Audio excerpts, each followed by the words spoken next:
ನಮಸ್ಕಾರ ವೀಕ್ಷಕರೇ, busy plus ಪಕ್ಕಾ ಸುದ್ದಿ ವಾಹಿನಿಯ ಸುದ್ದಿ ಬೆಳಕಿಂಡಿಗೆ ಸ್ವಾಗತ. ನಾನು ನಿಮ್ಮ ವಾಹಿನಿಯ ವರದಿಗಾರ ಸಂಗಮೇಶ್ ಮುಷಿಗೇರಿ. ಭಾರತ ರತ್ನ ಸರ್ ಎಂ ವಿಶ್ವೇಶ್ವರಯ್ಯ ಬದುಕು ಯುವಕರಿಗೆ ಮಾದರಿ. ಶಿಸ್ತು, ಸಂಯಮ, ಸಮರ್ಥವಾದ ಕಾರ್ಯಪ್ರವೃತ್ತಿ, ಗುರಿ ಈ ಗುಣಗಳನ್ನು ಹೊಂದಿ ಲವಲವಿಕೆಯಿಂದ 102 ವರ್ಷಗಳ ಕಾಲ ಜೀವಿಸಿದ ಭಾರತ ರತ್ನ ಸರ್ ಎಂ ವಿಶ್ವೇಶ್ವರಯ್ಯನವರ ಬದುಕು ಇಂದಿನ ಯುವಕರಿಗೆ ಮಾದರಿಯಾಗಿದೆ ಎಂದು ವಿವೇಕ್ ಕಂಪ್ಯೂಟರ್ಸ್ ಮುಖ್ಯಸ್ಥ ಭರತೇಶ್ ಜೋಶಿ ಅವರು ಹೇಳಿದರು.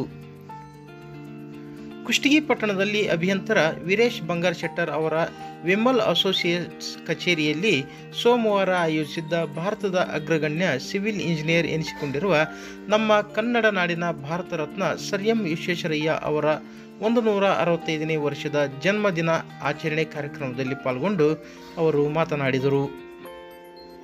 ಸದಾ ಒಂದಿಲ್ಲೊಂದು ಕೆಲಸದಲ್ಲಿ ಯಾರು ತೊಡಗಿರುವರೋ ಅವರಿಗೆ ಮುಪ್ಪು ಬರುವುದಿಲ್ಲ ಎಂಬುದಕ್ಕೆ ಸರ್ ಎಂ ವಿಶ್ವೇಶ್ವರಯ್ಯನವರೇ ನಮಗೆ ಉದಾಹರಣೆ.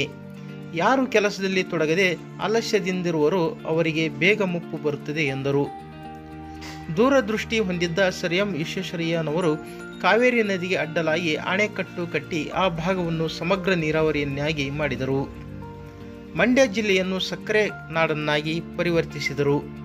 ವಿಶ್ವೇಶ್ವರಯ್ಯ ಅವರ ದೂರದೃಷ್ಟಿ, ಪರಿಶ್ರಮಕ್ಕೆ ಮೆಚ್ಚಿ ಆ ಭಾಗದ ಪ್ರತಿ ಮನೆಗಳಲ್ಲಿ ವಿಶ್ವೇಶ್ವರಯ್ಯ ಅವರ ಭಾವಚಿತ್ರ ಇಟ್ಟು ಗೌರವಿಸುತ್ತಾರೆ. ಅಷ್ಟೇ ಅಲ್ಲದೆ ಸರ್ ಎಂ ವಿಶ್ವೇಶ್ವರಯ್ಯ ಅವರು state bank of India, Mysuru sandal soap ಕಾರ್ಖಾನೆ ಹಾಗೂ ಕನ್ನಡ ಸಾಹಿತ್ಯ ಪರಿಷತ್ ಸಂಸ್ಥೆ ತೆರೆಯುವಲ್ಲಿ ಪ್ರಮುಖರಾದವರು. ಕನ್ನಡ ನಾಡಿಗೆ ಕೊಟ್ಟ ಕೊಡುಗೆಗಳು ಸಾಕಷ್ಟಿವೆ. ಹಾಗಾಗಿ ಅವರ ಜನ್ಮದಿನದ ಸವಿ ನೆನಪಿಗಾಗಿ ಪ್ರತಿ ವರ್ಷ ಇಂಜಿನಿಯರ್ಸ್ ಡೇ ಎಂದು ಆಚರಿಸಿಕೊಂಡು ಬರಲಾಗುತ್ತಿದೆ. ಭಾರತ ರತ್ನ ಸರ್ ಎಂ ವಿಶ್ವೇಶ್ವರಯ್ಯ ಅವರಲ್ಲಿನ ಶಿಸ್ತು, ಸಂಯಮ, ಸಮರ್ಥವಾದ ಕಾರ್ಯಪ್ರವೃತ್ತಿ, ಗುರಿ, ದೂರದೃಷ್ಟಿಯ ಗುಣಗಳನ್ನು ಈಗಿನ ಯುವಜನತೆ ಜೀವನದಲ್ಲಿ ಅಳವಡಿಸಿಕೊಳ್ಳುವುದು ಅಗತ್ಯವಿದೆ ಎಂದು ಹೇಳಿದರು. ಆರಂಭದಲ್ಲಿ ಭಾರತ ರತ್ನ ಸರ್ ಎಂ ವಿಶ್ವೇಶ್ವರಯ್ಯನವರ ಭಾವಚಿತ್ರಕ್ಕೆ ಸಾಮೂಹಿಕ ಪೂಜೆ ಸಲ್ಲಿಸಿ ಪುಷ್ಪ ಸಮರ್ಪಿಸುವ ಮೂಲಕ ಗೌರವಿಸಲಾಯಿತು.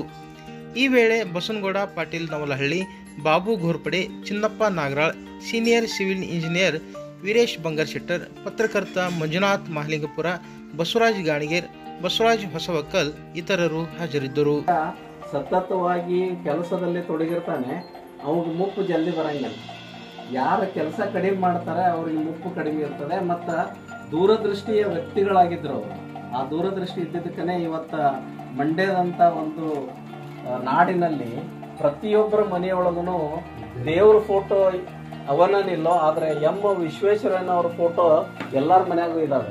ಯಾಕಂದರೆ ಅವರ ಹಾಡಿನಲ್ಲಿ ಬರ್ತದೆ, ಕಾವೇರಿಯನ್ನು ಹರಿಯಲು ಬಿಟ್ಟು ವಿಶ್ವೇಶ್ವರಯ್ಯ ಶ್ರಮ ಪಡದಿದ್ದರೆ ಆಗುತ್ತಿತ್ತೆ ಈ ನಾಡು. ಅಂದರೆ ಈ ಮಂಡ್ಯ ಅನ್ನೋ ಸಕ್ಕರೆ ನಾಡು ಆ ವಿಶ್ವೇಶ್ವರಯ್ಯನವರ ಶ್ರಮದಿಂದ ಕಟ್ಟಿದ್ದು. ಅವರ ಕೊಡುಗೆಗಳು ಅಪಾರ ಇದ್ದಾವೆ. So state bank of India ಇರ್ಬೋದು, ಮೈಸೂರು ಸ್ಯಾಂಡಲ್ ಸೋಪ್ ಇರ್ಬೋದು, ಕನ್ನಡ ಸಾಹಿತ್ಯ ಪರಿಷತ್ ಇರ್ಬೋದು, ಲಿಸ್ಟ್ ಮಾಡ್ಕೊತ ಹೋದರೆ ಸಾಕಷ್ಟು ಇದ್ದಾವೆ ಅವರ ಕೊಡುಗೆಗಳು. ಅವರು ತಮ್ಮ BA ನಂತರ ಇಂಜಿನಿಯರಿಂಗ್ ಪದವಿ